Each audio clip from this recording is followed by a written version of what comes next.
In this video, I'll show you how to integrate Zoom with Hubspot so you can schedule meetings, track calls, and manage everything in one place. First, log into your Hubspot account. From the top navigation, click the Marketplace icon, which looks like a small store. Once the Marketplace opens, use the search bar and type Zoom. Select the Zoom app from the results.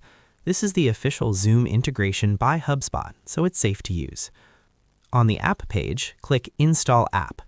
Keep in mind that you'll need an active Zoom account to complete the setup. Hubspot will open a new window and ask you to sign in to Zoom.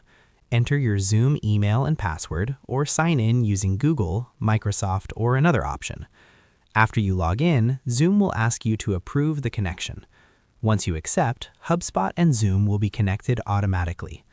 From now on, you can schedule Zoom meetings directly from Hubspot and track them inside your CRM. That's it for this tutorial.